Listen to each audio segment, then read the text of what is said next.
क्या कभी सोचा है, कभी कभी दुनिया को जीतने के लिए तलवार नहीं, मुस्कान की जरूरत होती है। कभी कभी सबसे बड़ी क्रांति एक गोली से नहीं, एक नजर से शुरू होती है। और कभी कभी सबसे खतरनाक इंसान वो होता है जो सबसे ज्यादा नम्र दिखता है। आपने ऐसे लोगों को जरूर देखा होगा जो सामने से बड़े मासूम लगते हैं, जो सबके साथ हंसते हैं, झुककर बात करते हैं, हर किसी को सर या मैडम कहकर बुलाते हैं।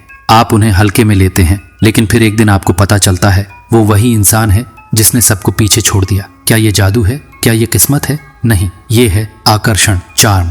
एक ऐसी कला जो दुश्मन को भी दोस्त बना दे, जो बिना एक भी वार किए तख्त पलट दे। आज मैं आपको दो ऐसी सच्ची कहानियां सुनाऊंगा जिन्होंने इतिहास को बदल दिया। एक औरत जिसने सबको अपने पैरों में झुका दिया, और एक आदमी जिसने पूरी दुनिया को बिना लड़े जीत लिया। ये कहानी है मोहब्बत की नहीं, ये कहानी है चालाकी की भी नहीं, ये कहानी है उस जादू की जो इंसान को भगवान सा बना देता है। तैयार हो जाइए, क्योंकि ये सिर्फ कहानी नहीं, ये एक हथियार है जिसका नाम है आकर्षण। यह जो आकर्षण है ना, ये वो मोहक कला है जिसमें किसी तरह की शारीरिकता नहीं होती, फिर भी ये दिल चुरा लेती है। आकर्षक लोग बड़े चालाक होते हैं, लेकिन अपनी चतुराई को छिपा लेते हैं और उसके बदले ऐसा माहौल बनाते हैं जिसमें आप खुद को सुकून और अपनापन महसूस करते हैं। उनकी तरकीब बहुत सीधी है। वो खुद पर ध्यान नहीं चाहते, बल्कि आपका पूरा ध्यान आप पर ही केंद्रित कर देते हैं। वो आपकी आत्मा को पढ़ लेते हैं, आपके दर्द को महसूस करते हैं, आपके मूड के साथ खुद को ढाल लेते हैं, और जब आप उनके पास होते हैं तो आप खुद को और भी अच्छा महसूस करते हैं। आकर्षक लोग न लड़ते हैं, न बहस करते हैं, न शिकायत करते हैं,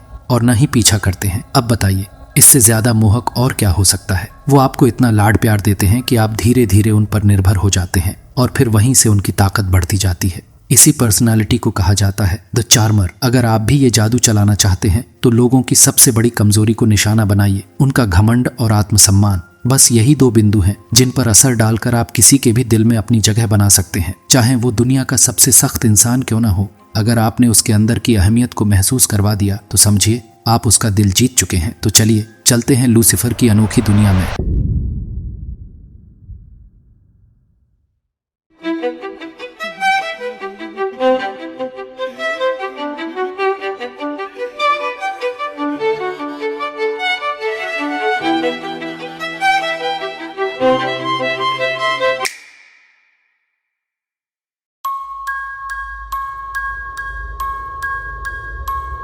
साल था 1970 का दशक। इंग्लैंड की महारानी विक्टोरिया उस समय अपने जीवन के सबसे निचले दौर से गुजर रही थीं। उनके जीवन का प्यार, उनके सलाहकार, उनके पति प्रिंस एल्बर्ट का निधन हो चुका था। उसके बाद मानो उनकी दुनिया ही रुक गई थी। राजनीति उन्हें उबाऊ लगने लगी थी।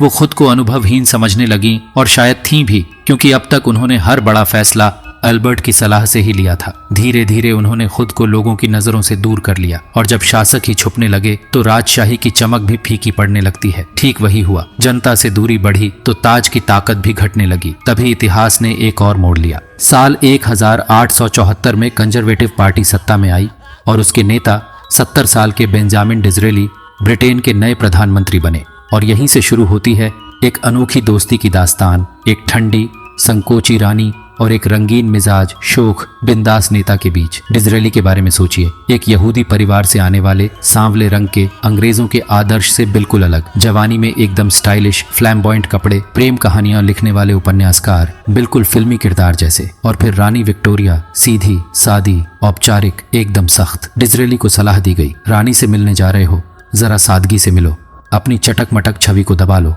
पर वो तो चार्मर था, उसे मालूम था कि जादू कैसे चलता है। वो पूरे ठाठ में रानी से मिलने पहुंचा, घुटनों के बल झुका, हाथ को चूमा और कहा, मैं अपने आप को सबसे दयालु रानी को समर्पित करता हूं। उसने वादा किया कि अब उसकी जिंदगी का मकसद सिर्फ रानी के सपनों को हकीकत में बदलना है। उसने रानी की तारीफें की, इतनी शिद्दत से, इतने भाव से कि रानी शर्म से मुस्कुराने लगी। और वो जो बरसों से किसी पर भरोसा नहीं कर रही थी, एक पल के लिए ठहर गई और सोचा, इस अजनबी को एक मौका क्यों ना दूं। डिज़रेली की राजनीति की रिपोर्टें, संसद के अपडेट, ये सब अब एक कहानी की तरह आने लगे। वो रानी को फेरी क्वीन कहकर पुकारता और सरकार के दुश्मनों को खलनायकों के नाम देता। एक मंत्री के बारे में लिखता, वो 6 फुट 4 इंच लंबा है, ठीक वैसा ही जैसे रोम का सेंट पीटर्स, जिसकी विशालता का अंदाजा पहले नहीं लगता, लेकिन उसमें हाथी जैसी समझदारी है, और शरीर भी वैसा ही है। रानी मंत्रमुग्ध हो गई। जो राजनीति उन्हें पहले बोर करती थी, अब वो चाव से डिज़रेली की चिट्ठियां पढ़ने लगी। डिज़रेली ने उसे अपने सारे उपन्यास भेंट किए और जवाब में रानी ने उन्हें अपनी लिखी किताब दी, journal of our life in the Highlands. इसके बाद वो उन्हें वी ऑन्थर्स कहने लगे और जब रानी ये सुनती तो उनकी आंखें गर्व से चमक उठती। वो दूसरों के सामने रानी की तारीफें करते, कहते इनकी सूझबूझ, सहजता और स्त्री सुलभ समझ इन्हें एलिजाबेथ प्रथम के बराबर बनाती है। वो रानी की बातों से शायद ही कभी असहमत होते और जब किसी बैठक में दूसरे मंत्री कुछ बहस करते, डिज़रेली अचानक रानी से पूछते, आप क्या सोचती हैं?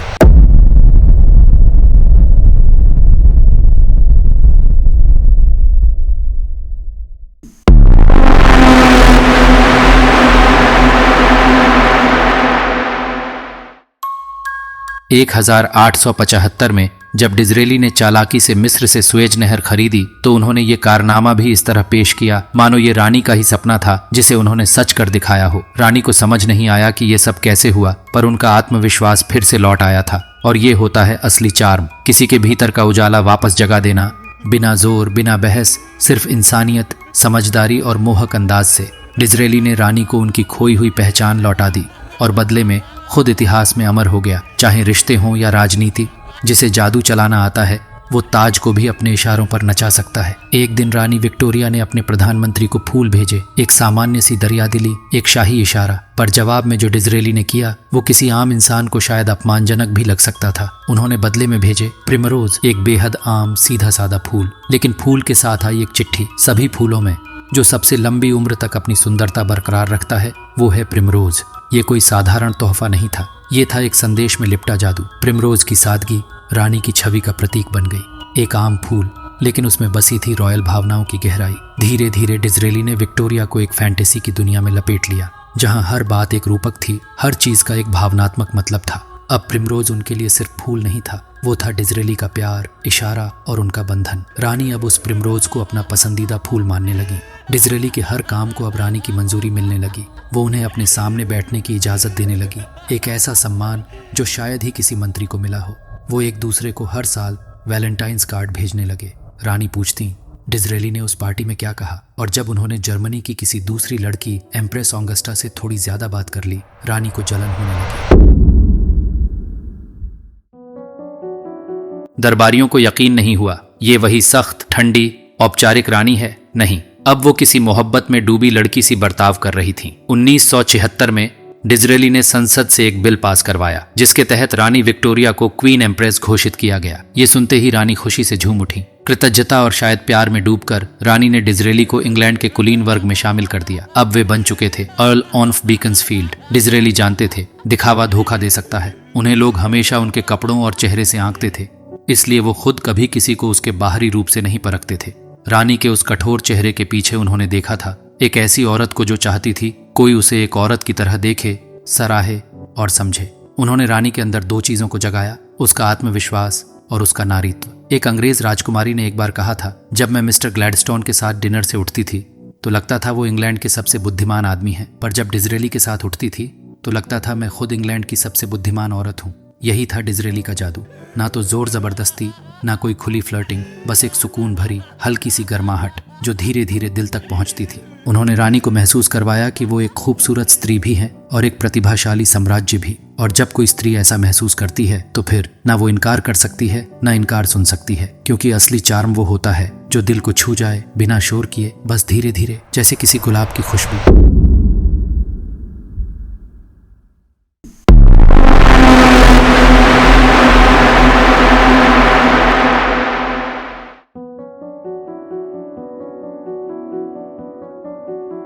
अमेरिका के मशहूर फाइनेंसर और डेमोक्रेटिक पार्टी के पावर ब्रोकर एवरेल हैरिमन अब उम्र के उस मोड़ पर पहुंच चुके थे जहां जिंदगी धीरे धीरे सिमटने लगती है। 79 साल के हो चुके थे। उनकी पत्नी मैरी का निधन हो गया था, राजनीति से बाहर हो चुके थे और मन में बस एक ही विचार था, अब तो रिटायरमेंट का समय है। पर किस्मत ने उस शाम उनके लिए कुछ और ही लिखा था। एक वॉशिंगटन पार्टी में जहां उन्हें जबरदस्ती बुलाया गया था, वहीं वो आईं पामेला चर्चिल। वो पुरानी पहचान थी। दूसरे विश्व युद्ध के दौरान जब हैरिमन लंदन में राष्ट्रपति रूजवेल्ट के दूत बनकर आए थे, पामेला वहीं थी, महज 21 साल की उम्र में विंस्टन चर्चिल के बेटे की पत्नी। उस वक्त लंदन पर बम बरस रहे थे, लेकिन उनकी मुलाकातें फूलों जैसी हल्की, चाय जैसी गर्म और शाम जैसी सुकूनदायक थीं। मैरी अमेरिका में थी, रैंडोल्फ पामेला के पति सेना में, और वहीं तब एक रिश्ता पनप गया था। समय बीता, रास्ते अलग हुए, जिंदगी चलती रही, पर अब एक बार फिर वो सामने खड़ी थी। उस पार्टी में पामेला ने उन्हें फिर से खिलखिलाना सिखाया, उनके पुराने जोक्स पर हंसी, पुराने किस्सों को ताज़ा किया।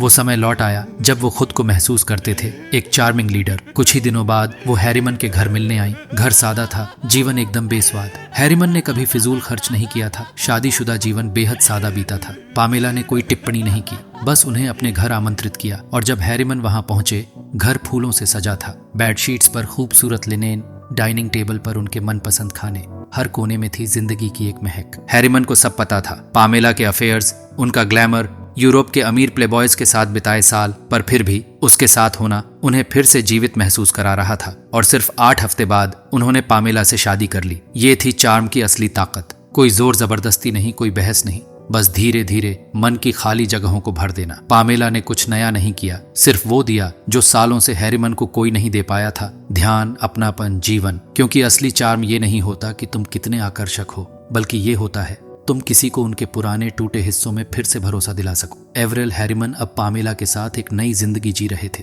पर यह महज एक शादी नहीं थी, ये थी धीरे धीरे घड़ी जा रही सत्ता की इमारत। पामेला ने हैरिमन की पुरानी यादों को धीरे धीरे मिटाना शुरू किया। मैरी द्वारा सजाया गया घर अब एक संग्रहालय की जगह नेशनल गैलरी का हिस्सा बन गया।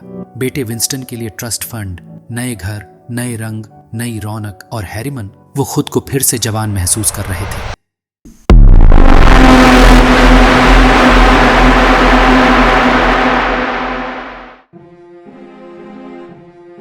वॉशिंगटन की हाई सोसाइटी पहले तो उसे देखकर मुस्कुराई, पीठ पीछे उसे कोर्टेसन कहा गया, पर हर पार्टी में वे मौजूद रहते। क्यों? क्योंकि वहां होती थी पामेला की मेजबानी। हर मेहमान को लगता मैं यहाँ सबसे खास हूँ। पामेला की बातों में ऐसा ध्यान, ऐसा सम्मान कि आदमी अपनी कहानियां खुद कह बैठता। पार्टी के बाद एक छोटा गिफ्ट, एक पर्सनल नोट, वो किताब जो आपने उस रात जिक्र की थी, मैंने भेज दी है। धीरे धीरे शक बदलने लगा सम्मान में, कशिश बदल गई सामाजिक शक्ति में। उसके संपर्क ऐसे थे कि नेताओं को किसी को ढूंढने की जरूरत ही नहीं पड़ती, पामेला पहले ही नाम बता देती। 1986 में हैरिमन का निधन हुआ, लेकिन तब तक पामेला अब किसी की जरूरत नहीं, एक नाम बन चुकी थी। 1993 में अमेरिका ने उन्हें बनाया फ्रांस की राजदूत। अब चार्म बन चुका था डिप्लोमेसी की कला। लोग अक्सर कहते हैं हमें पता था वो चालाक है, फिर भी हम उसके जादू में फंस जाते हैं। क्यों?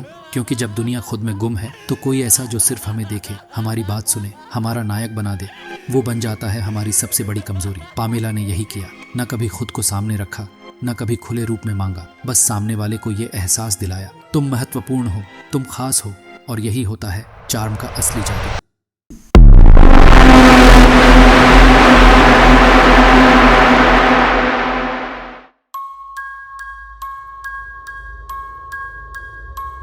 हर कोई एक चार्मर से प्रभावित नहीं होता। कुछ लोग ऐसे होते हैं, संदेह करने वाले या आत्मविश्वास से भरे लोग, जो किसी की सराहना या मान्यता की जरूरत नहीं समझते। ये लोग तुम्हारे आकर्षण को फरेब समझते हैं, और यही लोग सबसे ज्यादा मुसीबत पैदा कर सकते हैं। इसका समाधान वही जो हर सच्चा चार्मर करता है, जितना हो सके उतने लोगों को अपना बना लो। संबंधों की संख्या में ताकत होती है। अगर 100 लोग तुम्हारे साथ हैं तो 10 विरोधी कोई मायने नहीं रखते। कैथरीन द ग्रेट ने भी यही किया था। हर किसी से सम्मान और स्नेह से पेश आई। वो बीज जो उन्होंने बोए वक्त आने पर फल बने, सत्ता, प्रेम और समर्थन के। कभी कभी थोड़ी सी कमजोरी दिखाना भी आकर्षक होता है। अगर कोई एक व्यक्ति है जिसे तुम पसंद नहीं करते तो उसे छुपाने की जरूरत नहीं, खुलकर कह दो। लोग समझेंगे कि तुम इंसान हो, कोई चालाक मुखौटा नहीं। राजनीति में ये खेल और भी कठिन हो जाता है। तुम्हारी लचीली, हर किसी को साथ लेने वाली शैली उन लोगों को चुभ सकती है जो किसी विचारधारा के पक्के फॉलोअर्स हैं। लोग किसी ठोस मजबूत चीज की तलाश करते हैं, न कि एक मुस्कुराते हुए चुपचाप बदलते चेहरे की। कैथरीन द ग्रेट ने हमें सिखाया, वक्त की पहचान सबसे जरूरी है। चार्मर को जानना होगा कि कब सर्दियों की नींद लेनी है और कब अपने प्रभाव का जादू चलाना है। तुम लचीले हो, ये तुम्हारी ताकत है, मगर कभी कभी तुम्हें इतना लचीला भी होना चाहिए कि तुम अडिग बन सको। झो एन लाई की तरह जब जरूरत पड़ी उन्होंने कठोर कम्युनिस्ट का रूप भी अपनाया। कभी अपने आकर्षण के गुलाम मत बनो। ये एक हथियार है जिसे जब चाहो सामने रखो और जब जरूरत हो छुपा लो।